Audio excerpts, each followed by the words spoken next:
Assalamu alaikum, урматтуу Швега программасынын көрүүчүлөрү. Бүгүнкү Швеганын чыгарылышында биз Куршап айылында болуп өткөн авто кырсыктар жөнүндө бир айтып берейин деп атабыз. Анткени ошол арыздануучу тарап бизге атайын арыз негизинде кайрылгандыктан анан биз ушул Швега программасында ыйлаган, сыздаган жарандардын арыз муңун сөзүн жеткирип коеюн деген аракетте биз бүгүнкү чыгарылышты чыгарып атабыз. Арыздануучу тараптын айтымына караганда, Матиз минген ушул арыздануучу тараптын баласы деп коелу эми. Баласы кокусунан жолго чыгып бурулуп аткан мезгилде аны ушул Lexus автоунаасы келип 570 үлгүсүндөгү Lexus автоунаасы келип сүзүп кетип, Матиз унаасын айдаган жаш жигит каза болгон. Ал эми Lexus 570 унаасында кырсыктаган автоунаанын ээлери жеңил жаракаттарды алышкан. Азыр бизге ушул Швега программасынын босогосуна арызданып ыйлап келген ушул Матиз автоунаасындагы жаш жигиттин ата-энеси жана алардын айтымына караганда, ушул Lexus автоунаасын айдап, ушул баласы экөө кырсыктаган тараптар бул маселеге кайдыгер карап атат. Анан ушул маселени териштирүүдө укук коргоо органдары биз аларга ыраазы болбой турабыз. Аныгы, адилеттүүлүгү, акыйкаттуулугу бираз чыкпай жатат. Ушунун аягына чыгарып, ушул болгондой кылып жайып таратып берүүңүздөрдү суранабыз деп келген. Биз мына ушул нерселерди жагдайды эске алып, объективдүүлүккө басым жасайбыз албетте. Биринчи тараптыкын дагы, бизге арызданган тараптыкын дагы, ал эми экинчи тараптыкын дагы ошол Lexus 570 автоунаасындагы кырсыкка күнөөлүү деп ушул бизге арызданган тараптын өкүлдөрүн дагы кошо сүйлөтүп, сиздерге бир адилеттүүлүктү айтып беребиз. Андыктан Швега программасын алып карап туруңуздар.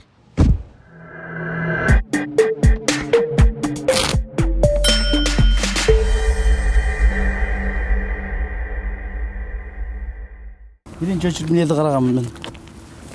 Биринчи очередь мына жактан келген бала. Бала бияктан келген. Бияктан келген бала. Биринчи очередь мен карагам. Олордун айткан боюнча мен келип изилдедим да, олар ушундай бала чыкты, мындай деди. Биринчи келип мынерди карагам. Биринчи келгенде мына жерде мен олорго дагы айттым. Бир Матизди мен минип, ошол жерде 90-100дө өтөмүн. Матиз мынаяка ыргып же мынаяка кулап кетсе, силер төлөйсүңөр деп айттым. Мен силерге далил кылып берем дедим. Мына жер чуңкур жерде, бу жерден каттуу келген машина же бирдеке сынып кетет, же болсо машинаны учуруп берет да, одан кийин келип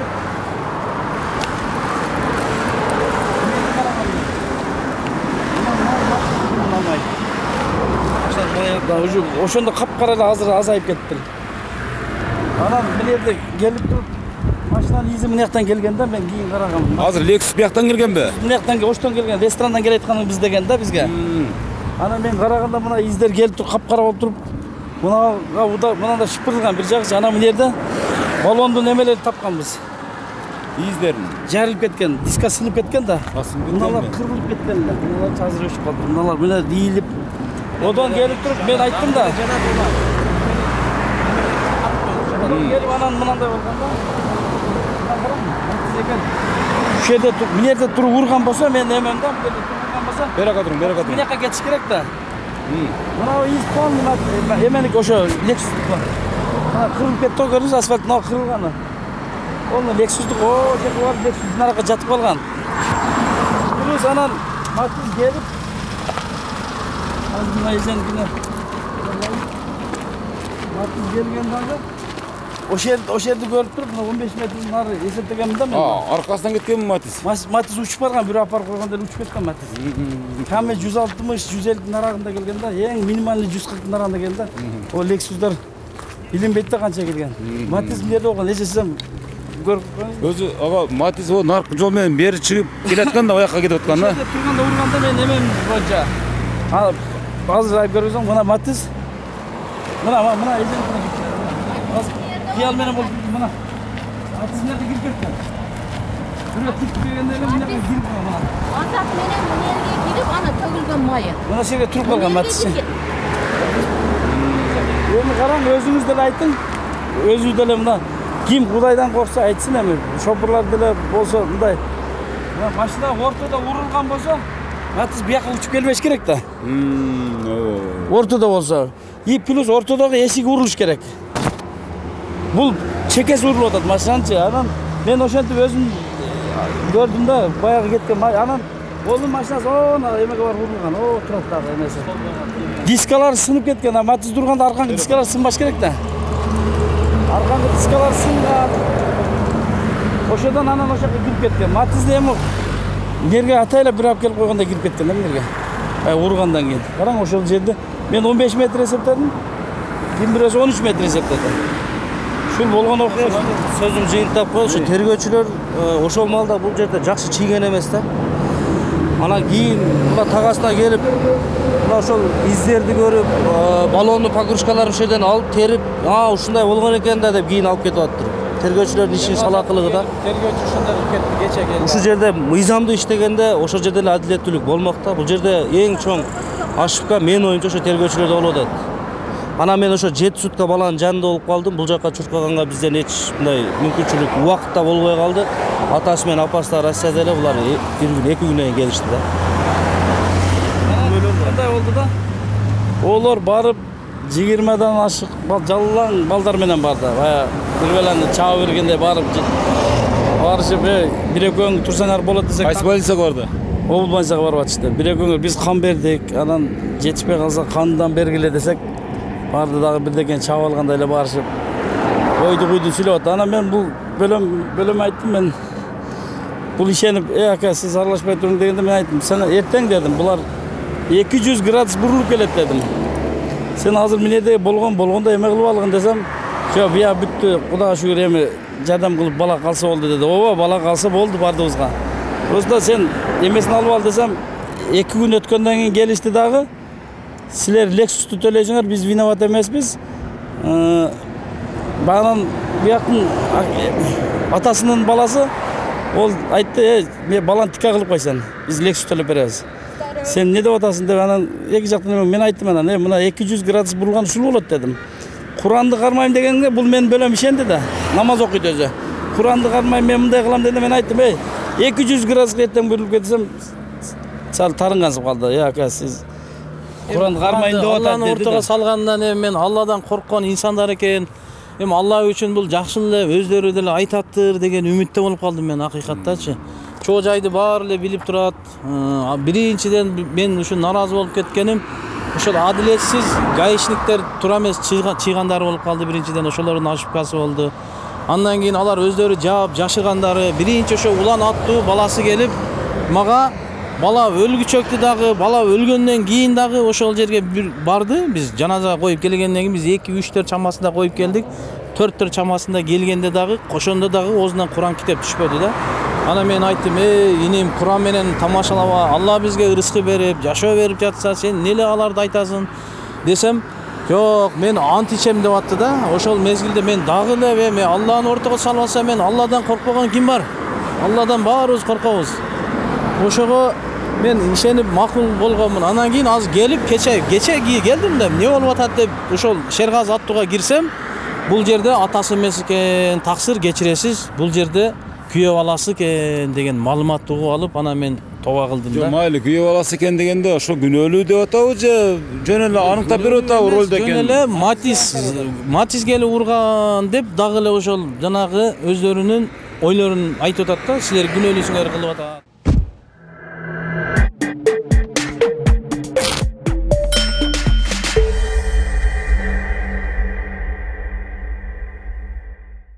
Түндөсү саат 2-де саатка карадым да, мен 2 болгон экен. Бир нерсе карс этти, үйлөр титиреп кетти. Сиздин үйүңүз кайсы? Мына экинчи үй. Экинчи үй. Анан кийин титиреп кеткенден небремем менен экөөбүз тең жүгүрүп чыктык. Чыксак, бизди кире беришибизге ушундай Матис назат менен кирип калган да. Анан жүгүрүп барып эле алдыңкы айнектен мынтип карадым. Карасам ушундай кылып эле бала отуруптур. Мына жеринен кан куюлуп атыптыр. Неберелериме айттым, лом алып чык, лом бол тез дедим, ломду салып кайрып атат, ача албайт. Ого дерин адам көбөйүп кетти. Өткөн машина токтой берди. Жүгүрүп түшүшүп, балдар көбөйүп кетишти. Аяктагы балдар угуп жетип келишиптир. Анан кийин ачып, жерге алып баланы жаткырып коюшту. Онтоп атат бала. Анан кийин ого дерин эле бир бала скорый чакырып, скорый келип бир 15 мүнөт жерге алгандан кийин бир 15 мүнөттөн кийин жетип келди скорый. Анан кийин скорыйга салып, анан кийин алып кетишти. Siz okuyanın göğsü. Мен дос болом. Үн чыкты, үн чыкканда эле келдик. Келсек уже баягы жанчылып калыптыр. Келип, эл көбөйүп калды. Келип эле алып чыккан аракет кылдык, эшикти ача албадык. Кийин монтировка алып келип, эшикти ачтык. Эшикти ачып жерге жаткыздык. Жаткызгандан кийин биз бет башын тазаладык. Бет башынын кандарын арчып аткандан бир 15 мүнөттөн кийин скорый келди.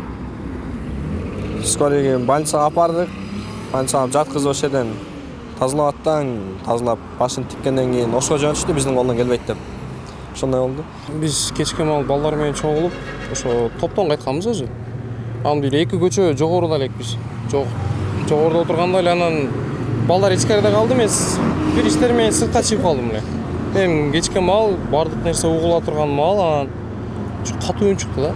Анан мен ойлодум да экинчи көчөдөн бирөө жарым лотокко түшүп кетиби, ошондой болду деп ойлодум. Анан баска барып келелип, чото бир нерсе болду окшойт деп анан ылдыйга түшсөк, биякта жок. Анан уже бияктан машиналар секиндеп, аварийный каталмыш баштады.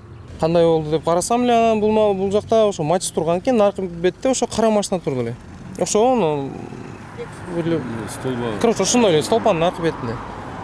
Анан ойлоп калдым мен, ким эмне болуп атат деп. Наркы жерге барган эле жокмун аяка. Биз 3 бала элегиз. Анан ошо берки досум наракка кетти. Бул азыркы маркум баланын акасы наркы бетке карап өтүп кетти, мен берки бетке келдим. Анан Матисти көрүп эле, анан бул укам келип калып эле дос экен. Досу эле келип атын айтып калгандан кийин анан эле мен эле бул кайсы бала экен деп туруп анан бетинен тааныбадым, бетинде кан болчу. Анан артынан өтүп машинанын номерин карасам, анан машинанын номери ошо укабыздык экен. Анан танып секин түшүрдүк машинадан. Бул бала айткандай эле ошо берки жагынан улуу менен эмне кылышты, монтировка менен. Азыр мен жогоруда сүйлөгөн 3 адам бул күбөлөр. 2024-жылдын ушул 18-ден 19-уна караган сентябрь күнү мына ушул окуя түнкү саат 2-де 3 чамасында болуп атат да ошол жерде. Ошон үчүн мына күбөлөрдүн айтымына караганда ошол Lexus 570 маркасындагы унаа келип, ошол жол боюнда турган Матис унаасын сүзүп, андан Баяманы балаңыздарды. Баяман аттуу жигит ушул өз өмүрүнөн айрылып отурат. Азыр биз келип окуянын катталган жеринен ушул маекти алып атабыз. Анткени факт иретинде ушул үй бүлөнүн өзүнүн демилгеси менен көрсөткөнчө сүйлөйлү депчи. Мен Баяманын атасы болом. Мен Москвада элем.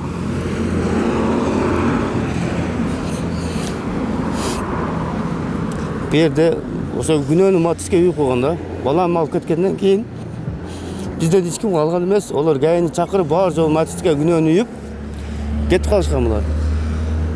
Эртеси күнү 1-2 күн алдыбыздан өтүп барышты больницанын алдына. Мен бала жакшы болгондон кийин сүйлөшөм деп койгом. Бала жакшы боло берсин, ого чейин мен эчтеке дей албайм дедим. Бирок балам 7 күн комада жатты, кайтып келбеди. Ошо ойдон эле тоготпой жүрүшөт. Булардын пулу көп адамдар экен. Бишкек менен сүйлөшүп атышат, Кайык менен сүйлөшүп атышат. Өзгөнүн райондун тергөөлөрү алы жетпей атат буларга. Кайсы деле машинаны алып барып тур, регистрациясы жок, азыр турат стоянкада. Барсаң, эмне менен келгенин белгисиз Lexustун. А Матистики турат, авариядан келгенде. А Lexus катталган эмес о жерге. Эмне причина менен келгени. Ошол биз чындыкты издейбиз. Олордун бир тиын акчасын деле кереги жок бизге. Ошко барып алып да биздин темирибизди төлөп бересиңер дейт. Мен укамдын жини келип кетип, баланы төлөп бергиле, мен темириңди төлөп берем деген ошондо. Тиги тарап машинаны төлөп бергиле да ошо. Төлөп бергиле да ошо больницанын алдына барып алып догурган бир абасы бар экен, мойлочон. Атын деле сураган жок. Биякта адам өлүп атканы менен баш ооруйт. Мен иши жок, темирди төлөп бересиң деп догурду укама. Укам айтты, сен баланы төлөп бер, мен темириңди төлөп берем деп. Ошондо кичине ызычуу болуп кеттик. Ошондон бери мен эч кимди сүйлөткөн жокмун. Бала жакшы болсун, анан сүйлөшөбүз. Эч кимиң иштеке дебегиле деп мен бир туугандарым эч кимсин сүйлөткөн жокмун буларга. Алланын жолунда Алла өзү чындыкты ачып берер деп. Балам өтүп кеткенде тоготпой коюшту, булар келбей коюшту. Бир мыйзам чегинде сүйлөшөбүз деп койду. Мен жөн эле бүтүрүп берейин деген, болуптур деген. Аксакал бүтүрөйлү дегенде мен макул болгом, бар жогуна. Балам өтүп кетти, майлы дедим, болуптур. Баламны кичине өзүмө келип алайын, бүтүрөйлү болуптур. Соту жок эле деген. Өздөрү анан кийин Бишкекке барып алып, мыйзам чегинде кылабыз деди. Эми мыйзам чегинде актыкты эле издейбиз биз, башка эчтекени издейбиз.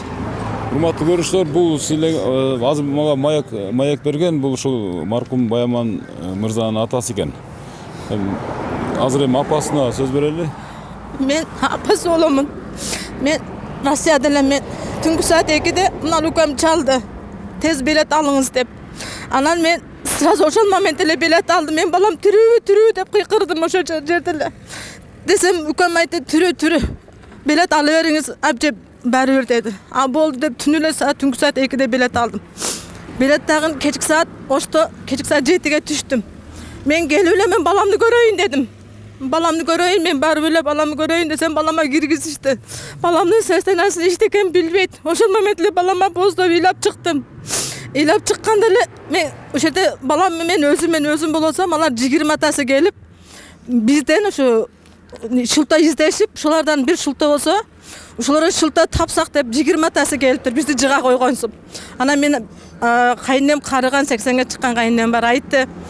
Biz balanı tüzdöylük birinci. Sen андай kılbağla dedi. Amna güyem balam akası avası aytты. Biz balanı tüzdöylük sen antı bizden hızı çizdevegile dedi. Ama biz şöyle yılap sıktap, gündöp tündöp 7 gün eşte jatıp, sörüde jatıp, balaman Allah'tan tilep bizge kaytarıp ber balam dep, Allah'tan tilep oturduk. Anan keyin 23 günkü bir ayal geldi. Ayal gelip biz balaga girip çıktım narman eken dep bir 4 pampersi götürüp girip durup Zavediş Aybek menen süйлөшүp çıktı. Aybek menen süйлөшүp 23 toy bolot. Bizge pata berle dedi. Kaynem jakşına kayгылып pata berdi. Bергенден кийин кетишти. Andan keyin 23'üne çen biz küttük. 18 günü 19'una 10 günü saat 2'de birinin ortasında bolgan eken bu okuya. Andan keyin kaynem patasını berip jiberdi. 23 oldu. Bizge çalgan jok, gelgen jok. Biraz 23'ü kelezedi, gelişken jok. 2 gün odamurun 2 gün gelgen. Andan keyin 24'ünde aljaktan zona kelip turup, Zavediş Aybek'e zona kılıp turup, balamdın ötüp ketken 2 gün murun ele bolgan eken özü. 2 gün murun karmagan eken balamdı. Toylarını ötkörgönden keyin alarga zona kılıp, koy berip koygula dedi, balamızdı 25 günü bizdin kolubuzga berdi.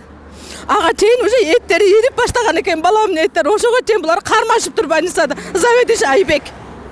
Anan keyin biz ilap sıktap alıp geldik. Жерге 26 günü koyduk balamı. Biroq kechki mal tajadan keyin 2 adam balası oşo özleri gelgen jok. Urup ketkenler biri ham kelgen jok. Ertesi günü jap-jaş bir 2 bala geldi.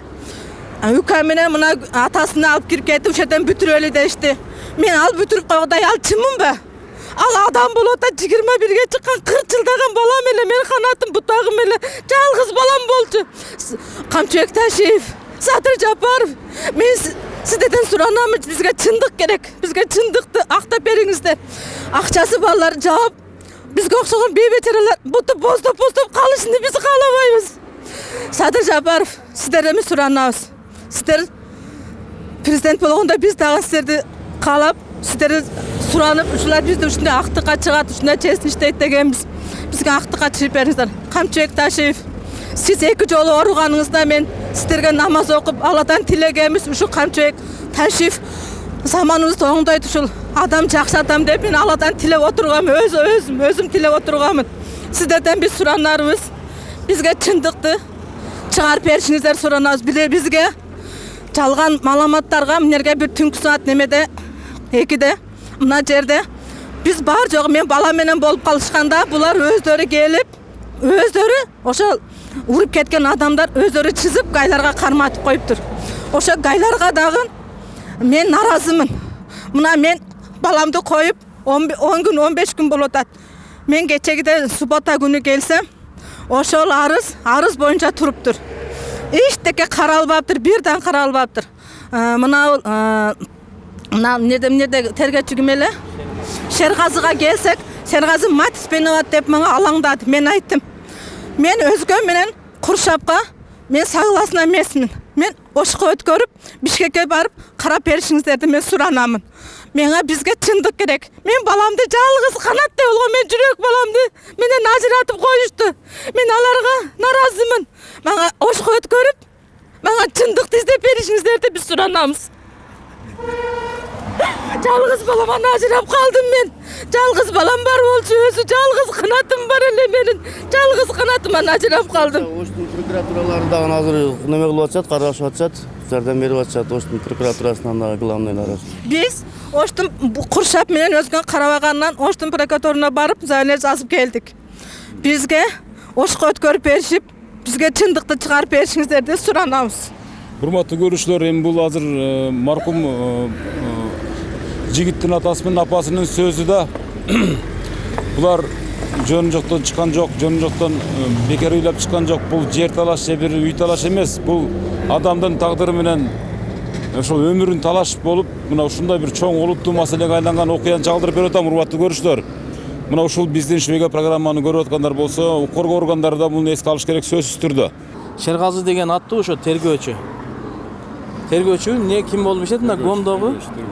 Ошол айтат, Матис күнөөлүү деп отурат да. Анан эмне себептен күнөөлүү десек, Матис келип урган деп маалымат берип атат да. Анан мен айттым, мен деле 15-20 жылдан бери машина айдайм, бирок алдыңкы немелери повреждение болуп тургабы дедим да. Жан башынан келип урган, Lexus унасынын асты оң жагы урулбаса, Матистин сол жагы урулуп, бул 2 жашар баланы алып келсе деле мына күнөөлүү деп айтып бере турган болуп турат. Силер эмнеге мындай кыласыңар? Эртеге Алланын астына барганда кантип жооп бересиңер деп жакшы сүйлөдү магачы. Кой адилеттүү кыл үкам, кичи үкесин.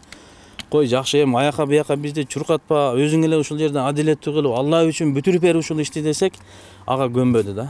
Жок, биз каалаган мына мен билем. Себеби ошол жерде кайсыл жерде болсо мыйзам баарыбызга бирдей. Эгерде чын-чынына келгенде ошол гаишниктер жаш балдар болгон, ошол жаш балдар деле кармап туруп, аны бир чоо жайга бул бала бир жаңсыл болгучаңды аны камап туруш керек эле го. Негизи биз мусулман адам мусулманды сыйлап жашашыбыз керек да. Мыйзамды алар деле сыйлаш керек эле. Эмне үчүн алар волияда тойлорго барып тойлойт? Биз эмне үчүн бул жакта боздоп биз баланы көмүшүбүз керек, алар аякта тойлоп жүрүш керек да. Мына ушул маселе бар. Анан биздин кайрыларыбыз эми ушул урматтуу биздин ажо башчыбыз Садыр Жапаров. Сизге кайрыларыбыз ушул сиз президент болуп келгенде биз дагы аябай сүйүнгөнбүз. Биз дагы сизди Россияда жүргөндө колдогонбуз. Красноярский шаарына барганыңызда тосуп алып, колубуздан келген жардамыбызды, дуаларыбызды кылып жүргөнбүз. Эми ушул биздин ишибизге, башыбызга Алла Таала сыноо берди. Ар бир инсан бул жашоодо сыноо жашоодо жашайт. Эгер чындап Алла үчүн иштеп берсеңиз, Алла Таала сизди ушу бизге президент кылып башыбызга коюп бергенден кийин адилеттүү кылып чечип бериңизди. Урматтуу УКМК төрагасы Камчыбек Ташиев, сизден дагы суранат элем, ушуну акыйкатка чыгып берсеңиз, бизге адилеттүүлүк керек. Эгерде ушундай болуп бола берген болсо, Кыргызстан 7 миллион адам калбай калат. Эгерде ушундай адилетсиздик болуп биздин жашоо боло берсе, биз сизге ишенебиз, акыйкатты чечип берет деген үмүттөбүз. Анан ошол айта кетерим, ушул жаш балдар дагы жакшы чый алган эмес, алар өздөрү деле түшүнбөйт, эмне кылгандарын деле караңгы болгон, элдер каптаган, ошолордун ою менен эле болду, бүтүп кете бере турган иш эмес экен да булчу. Ошого биз суранат элек, адилеттүү кылып чечип берсе деп.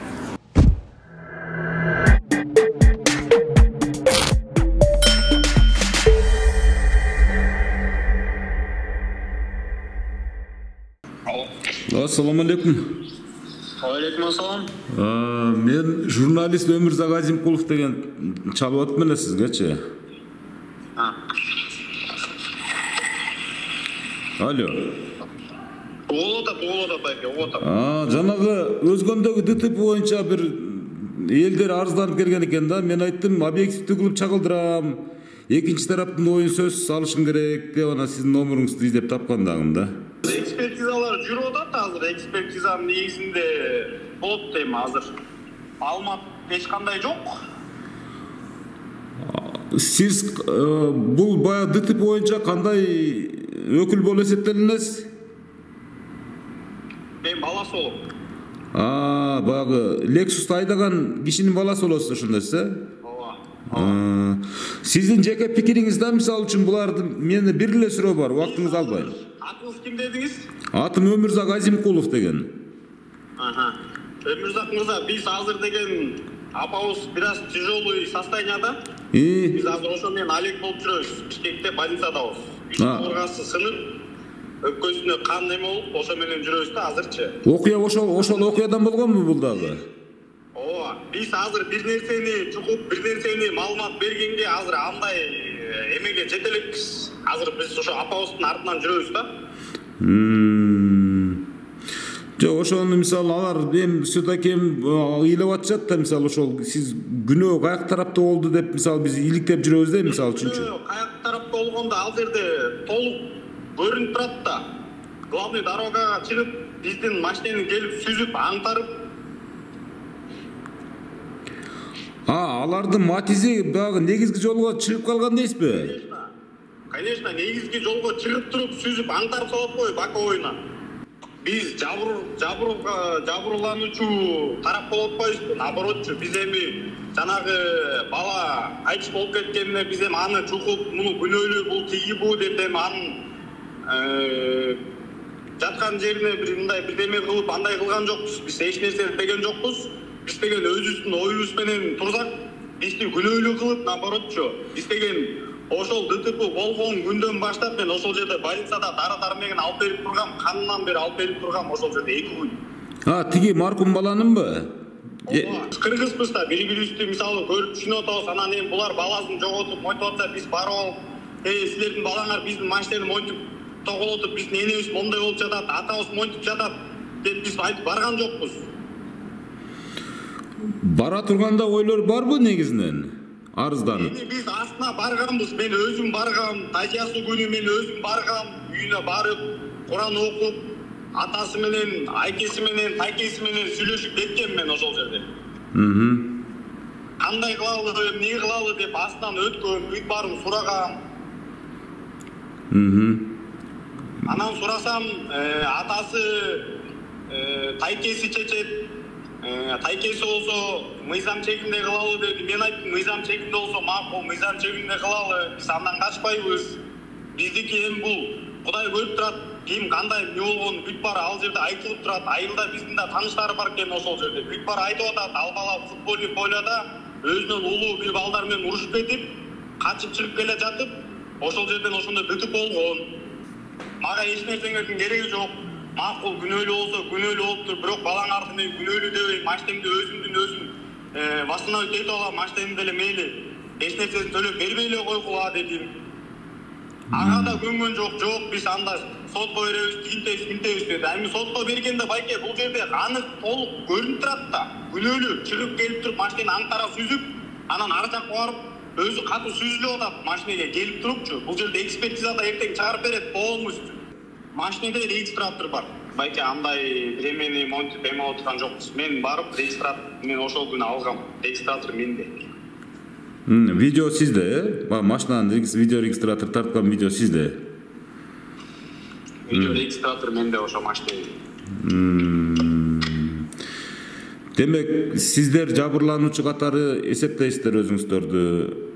Эми орто жолдо тиги баланын өтүп кеткендигине адамгерчилик кылып барып Куран окуп, анан машинемди төлөбөй эле койгула, биз калганын өзүбүз восстановить этебиз, эми болору болду деп сиз айтып келгенсиз. Бирок ага болбой, экинчи тарап деп коем да, мисалы ошол жана бизге арыз жазган тарап деп коеюн эми мисалы. Алар болсо сизди сотко берип атат, ошондойбу?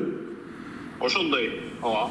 ДТП болгондо жол кырсыгы катталган күнү ГАИ барат да, биринчи майя кызматкери барат да, анан ал жерден баягы окуя болгон жерди мындай чиет экен да, мына жерде болгон деп айтат экен да. Анан ошонун негизинен тергөөчү барып, анан кийин ошону көрсөтмөсүнө ылайык анан тергөө иштерин жүргүзөт экен да.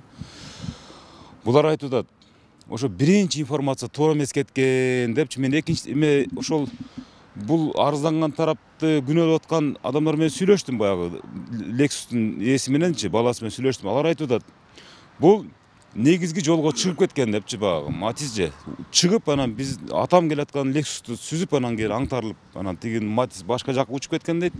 Бизде жолдун аркы четине чыгып кеткенбиз деп жана ГАИнин берген көрсөтмөсүнө ылайык дейт, азыр ошентип атат дейт да, тигилерчи.